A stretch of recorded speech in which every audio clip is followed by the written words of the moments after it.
Hello everyone.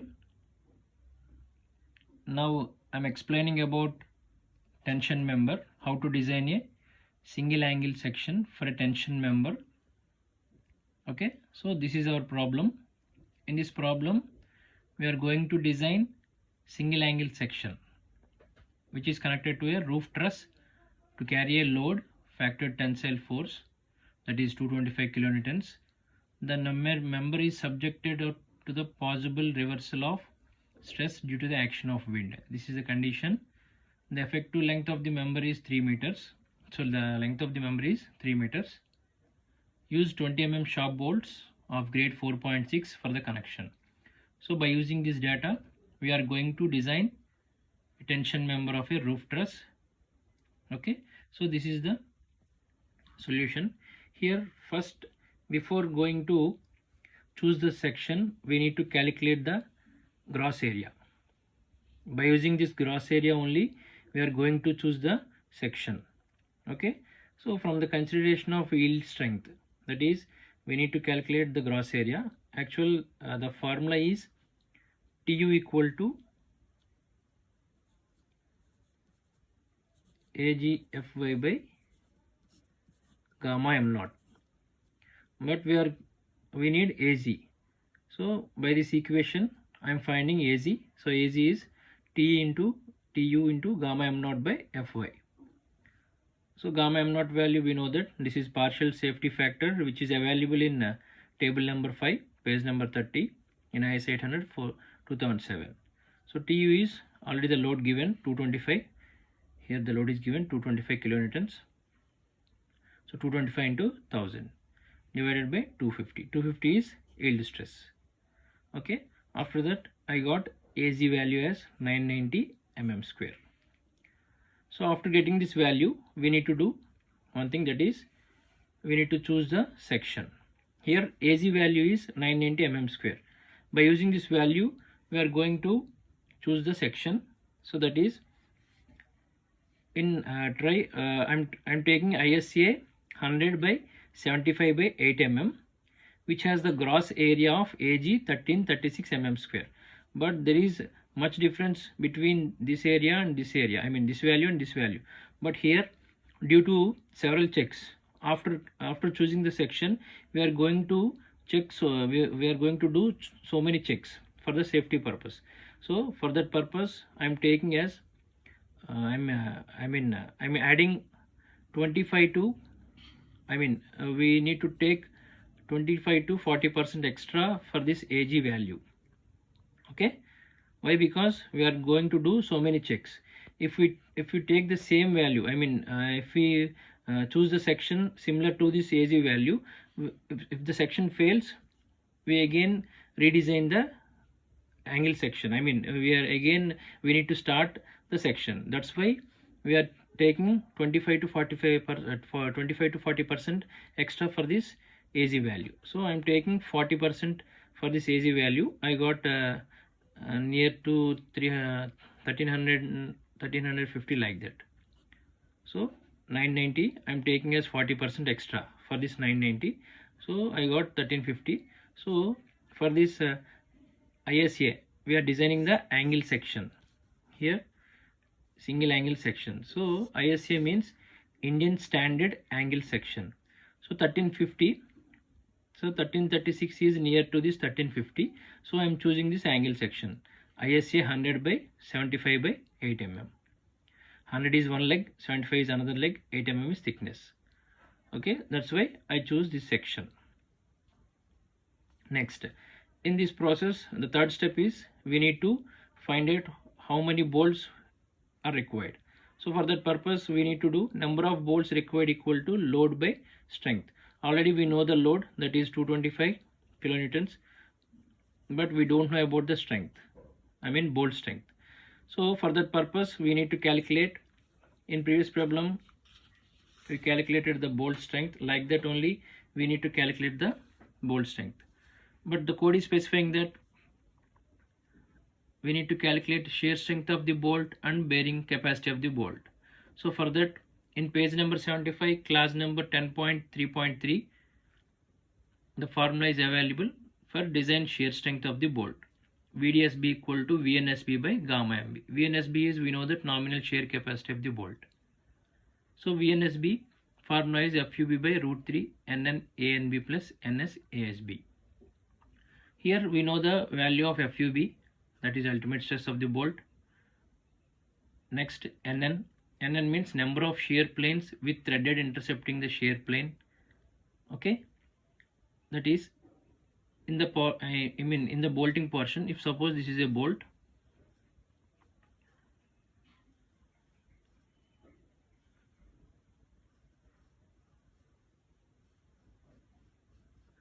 so this is the threaded portion and this is the shank part. This empty part is, this plain part is called shank part, and this threaded portion is called threaded portion, threaded part. Okay, in our connection there is shear plane in the threaded portion only. There is no shank part. In shank part there is no shear plane. So that's why I'm taking NN as 1. Okay, and next NS. NS is nothing but a shank part. In shank part there is no shear plane. So next A and B. So A and B is net area of the bolt at threads. For threaded portion we need to calculate the area. So actual area formula is pi by 4 d square. But we are calculating this threaded portion. For this threaded portion we need to multiply with 0.78. Okay, so 0.78 into pi by 4 d square, that is 245 mm square. So NN value 1, A and B is 245. Next NS is this one. NS is, there is no shear plane in the shank part. So that's why I'm considering it as 0. ASB is pi by 4 d square, because there is no threaded portion, that is only shank portion is plane. That's why we are not multiplying with 0.78. So 0 into anything is 0. That's why I wrote the same equation here. I substitute all the values in this equation. So this is VNSB equal to 400 by root 3 into NN1 into 245. This is 245 plus 0 into anything is 0. I got this value 56590.540. Next, after calculating VNSB, I am going to substitute the VNSB value in this equation. Shear strength of the bolt, VDSB equal to VNSB by gamma MB. So VNSB equal by gamma MB, that is 56590.540 by 1.25. I got VDSB equal to 45272 newtons. This is also newtons. So 45272 newtons. So after calculating this, we are going to calculate bearing capacity of the bolt. First we calculated shear capacity. Next, now we are calculating bearing capacity of the bolt. Code is specifying that in class 10.3.4, VDPB equal to, bearing capacity of the bolt equal to VNPB by gamma MB. So this VNPB is, we know the gamma MB value, but we don't know about the VNPB value. So for that VNPB, code is specifying that 2.5 into KB into D into T into FUB. Okay, so here the unknown is KB. KB is the unknown. We know the D value, T value, FUB value. Okay, but the KB is unknown. But code is specifying that if we want to calculate, if we want to know the KB value, we need to satisfy these 4 equations. We need to calculate these 4 equations.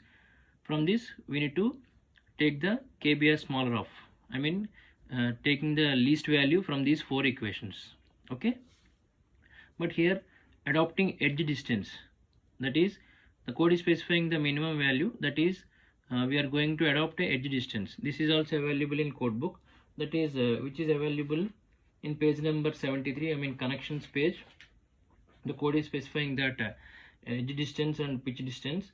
For that purpose, I adopted E equal to 40 mm and pitch distance P equal to 60 mm.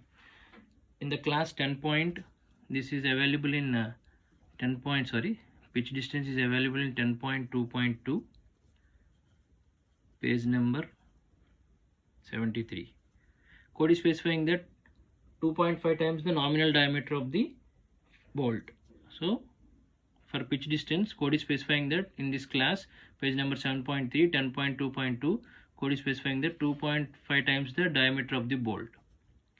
So for that, I got around 55 like that. So I choose 60 mm. Next, for safety purpose, I choose 10 mm extra. For this, like that, adopting edge distance. So minimum edge distance is also provided.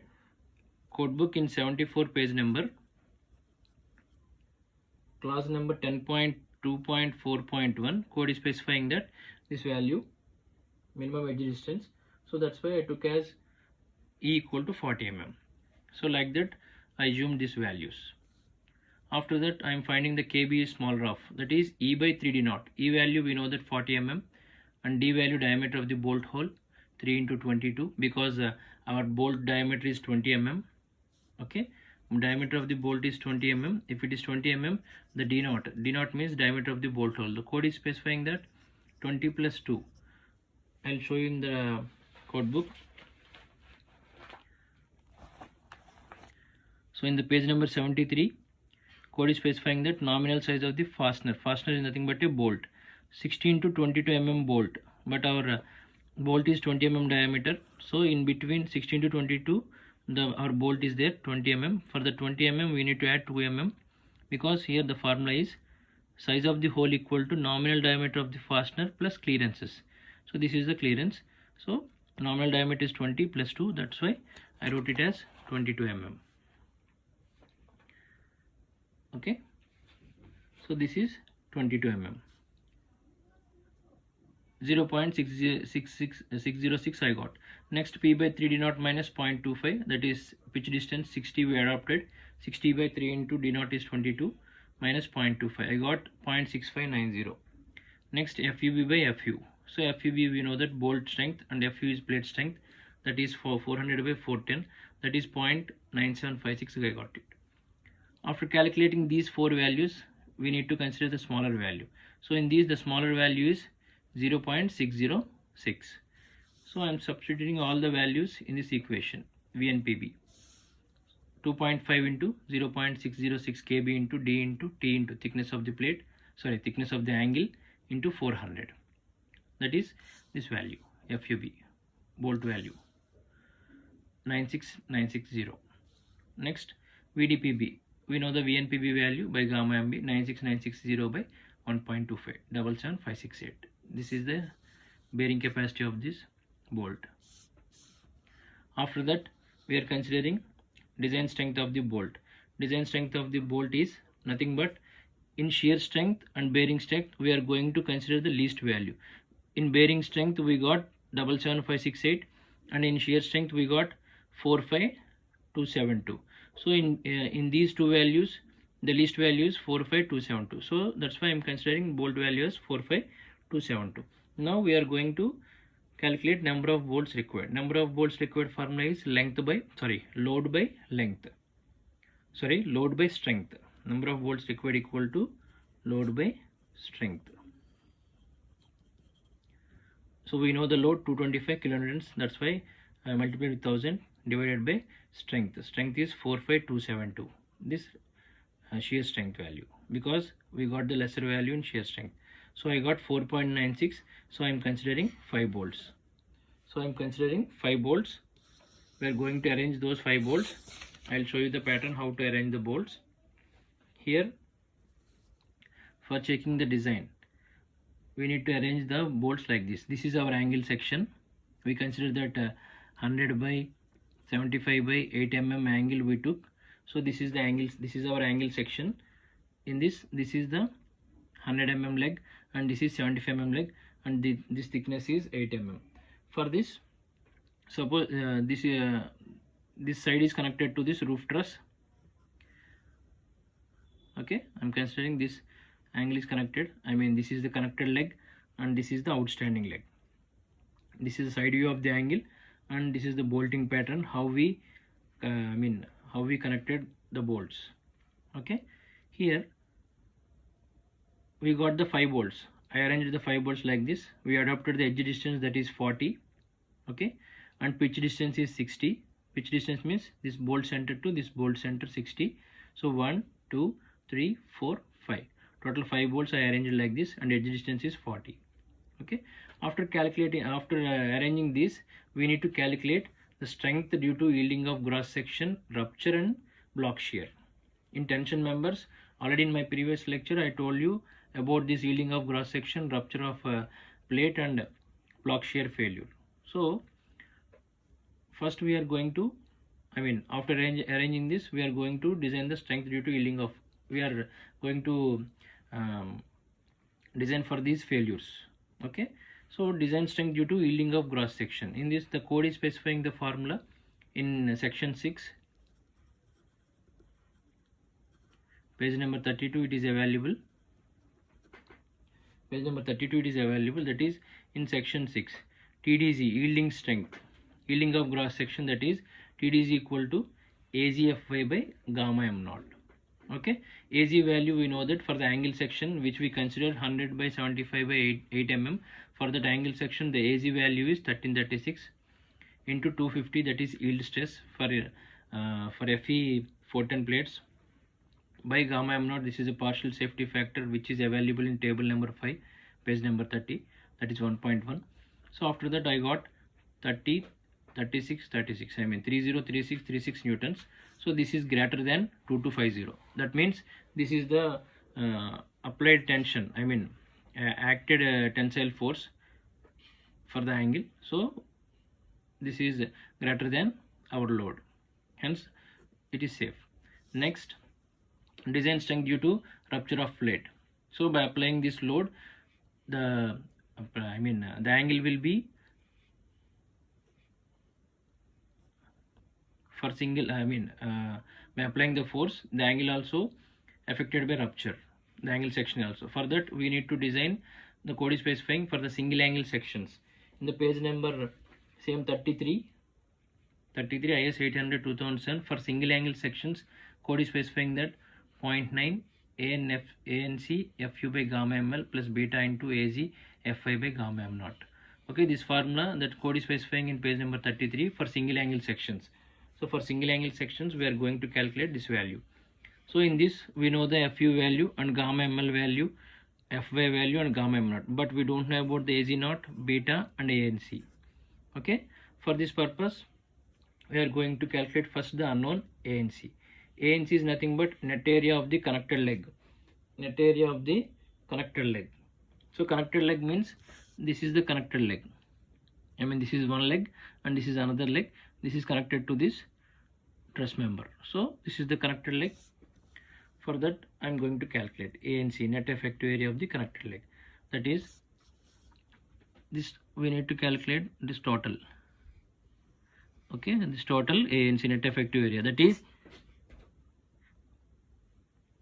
this 100, this total is 100 here, the angle section is, this distance is 100, so that's why I wrote 100 minus 22. 22 means we are detecting this bolt hole diameter of the bolt hole we are detecting, that is 22 minus 8 by 2. 8 by 2 is nothing but thickness of the angle. That means our angle is, actually this is the angle section. In this angle this leg is up to here from this center. Okay, and this 75 angle is up to here like this. If the angle is like this and the 75 is like this and this 100 is like this. Okay, this section is like this. So in this the thickness is 8 mm, so that's why 8 by 2, half of this. So this is 8 by 2, that's why I wrote 8 by 2. Actually area formula is L into B. So here we are calculating the cross sectional area, that is thickness we are considering as a B. So L is length. So for that length we for this length from here to here we need to detect all these 100 minus this bolt diameter, hole diameter, next 8 by 2 is half of this length. Okay, half of this thickness. So 8 by 2 into 8, that is B value, that is thickness of the angle. Like that I calculated, I got 592. Next AGO. AGO is this value, gross area of the outstanding leg. Gross area of the outstanding leg. Gross area of the outstanding leg. So this one is outstanding leg, means which is not connected to this member. So this gross area outstanding leg, so 75. So it's from here to here we need the distance. So this is total 75 and this 75 here half of the distance, that is the thickness, that is 8/2 up to here.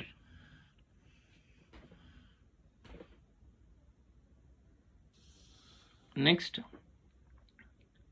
I got 568 mm square. Next we are going to calculate this beta value. This beta value is code is specifying that this formula 1.4 minus 0.076 into W by T into Fy by Fu into Bs by Lc. Okay, code is specifying this formula in the same page number for the angle sections. So 1.4 minus 0.076 W, we know that W is the outstanding leg length. This is outstanding leg length 75. This is outstanding leg length 75. I'll show you in the code book.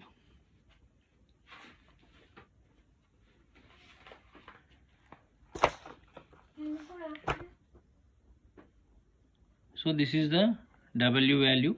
Have you seen this? This is the connected leg. Here this is the connected leg. This is the bolted and this is the welding connection. We are doing this. This is the connected leg and the outstanding leg is here. So the W is here. So that's why I took as W as 75. Like that, thickness is 8 and Fy is yield stress 250 by Fu is the strength of the plate, that is 410. And next Bs. Bs is nothing but, here the code is specifying that Bs is, I'll show you the Bs value how he calculated.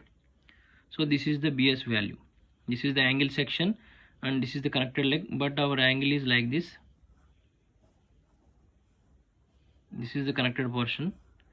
This is the reverse here. So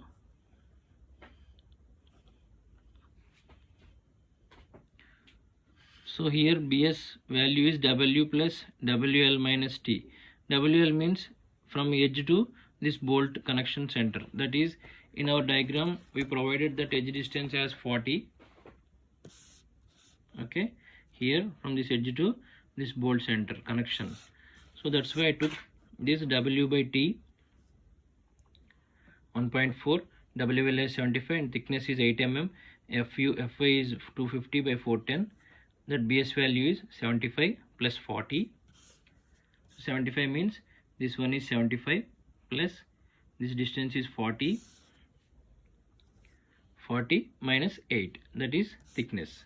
So code is specifying the formula W plus WL minus thickness. So I wrote this value. Next LC. LC is nothing but length of the end connection. Code is specifying that from this connection to here. Length of the end connection to the bolted area. We need to find out that length. So that length is 40. Here from here to here is 40 and here to here is 4 into 60. So we need that length. That's why 40 plus 4 into 60 minus, actually we need the linear length, but here the circular portion is there. That's why I am subtracting that minus 4 into 22, diameter of the bolt hole. Okay, so like that I calculated beta value. I got 1.158. After calculating all these, I substitute all the values in this equation. After calculating this, I got 324245 newtons. I substituted TDN value, that is 324245 newtons, which is greater than our load, given load. Okay, up to now we calculated two types of strengths, that is yielding strength and rupture strength. Next, third one is design strength due to block shear. Okay, the code is specifying the two formulas. For block shear we need to calculate these two formulas. After calculating these two formulas, we are going to take in the smaller value of these two values. Okay, code is specifying like that. This is available in page number 33. Have you seen this? This is the block shear. Okay, block shear is nothing but the failure of the section was like that. If the bolting pattern is like this, it will fails like this, and this linear portion is called shear portion and this vertical portion is called tension portion. Shear failure and tensile failure. So for that we need to calculate the block shear. So here the formula TDB, one formula is TDB equal to AVG Fy by root 3 gamma m naught plus 0.9 ATN Fu by gamma ml. In this, the unknown value is AVG and ATN. and the second equation AVN and ATG. So remaining all values we know that, but we don't know about AVG, ATN, AVN and ATG. So AVG means nothing but a shear, and AVN is also ATG and AVN, ATN and AVG, shear and tension. For that we need to calculate the value. So I'll show you AVG. So AVG means it is a shear portion. Okay, in the shear portion the shear will occurs in this direction. Shear will occurs in this direction and tension will occurs in this direction. Okay, so AVG is nothing but 40. So 40 means this distance from here to here, 40 is this distance, plus 60 into 4, which distance bolt to bolt center is 60 into 4. 4 means 1, 2, 3, 4. Total 4 parts are there. So 240 into 8. Actually the formula is L into B. So we know the total length. Total length is 40 plus 60 into 4 and B is thickness of that angle. So that is B. So I got 2240. Like that AVN. We need to find out the AVN. So AVN is nothing but 40 plus 60 into 40 minus 4.5 into 22. That means, have you seen this? Actually our failure occurs in block shear. We are calculating the block shear, that's why our failure occurs like block type. So block means, so I am considering this as from here to here 1 part, 2 part, from here to here that is 1 part, and here to here that is 2 part, and here to here this is 3 part, and here to here this is 4 part. But here our failure occurs up to center portion only. Okay, that's why I am considering this as 0.5. Okay, this one is, if I am considering this whole area is 1 part, and if the failure occurs at the center, this one is 0.5 and this one is 0.5. Total 4 parts are there plus 0.5, that is 4.5. So 4.5 into 22 I am detecting, because we need that distance, that length into 8. Okay, so that is thickness of that. So after calculating that I got 1448 mm square. Like that, next ATG value. ATG is nothing but a tension side. So tension side means, up to now we calculated the shear side, this is the shear side and this is the tension side. So now I am going to calculate the tension side. So tension side means this one. This total is 100 minus 40, this one is 40, so 100 minus 40 into thickness simply. Okay, that is 480 mm square. Next ATN. So ATN means the failure of this bolted section, net area. So bolted section, in this bolted section the failure is 100 minus 40 minus 0.5 into 22. 0.5 is nothing but the failure is in this tension part. This tension part is already, I told you, in shear this is 1 part. I took as 1 part. This is 1. If this is 1 means this is 0.5 and this is 0.5. This 0.5 into 22. So total I got 0.5 into 22 into 8 mm is thickness. This total is length of that tension part and this is thickness. So 392 mm square. Okay. After getting all these values, I am substituting these values in the equation. So TDB one equation and TDB another equation. So code is specifying that in these two equations we are going to take in the smaller one. So smaller one is 355,879. The second equation is got the smaller value. So this is greater than the load. Hence this design is safe. So after that we need to check for maximum L by R, that is slenderness ratio. That R is radius of gyration 12.7 mm, which is available in the steel tables for the angle section which we considered. I mean for 100 by 75 by 8 mm for that angle section, the radius of gyration is 12.7 mm. Okay, next L by R is 3000 by 12.7. 3000 means that is length of that span, that is 3000 means 3 meters given in question. So 3000 by 12.7. 12.7 is R. So I got 236 less than 350. That means this 350 means, actually in our question he specified that, have you seen the condition? The member is subjected to the possible reversal of stress due to the action of wind. So for this purpose, the code is specifying that in page number 20, the code is specifying the value. I will show you. So here, the member normally acting as a tie in a roof truss or a bracing system not considered effective and subjected to possible reversal of stress into compression resulting from the action of wind or earthquake forces. For that we are going to consider L by R. So this is the L by R. So L by R, for that L by R we are going to taking as 350. So that's why, so here, so L by R less than 350, because in our question the condition is given. Okay, hence it is less than 350, hence the design is safe. Okay, thanks for watching. Thank you so much.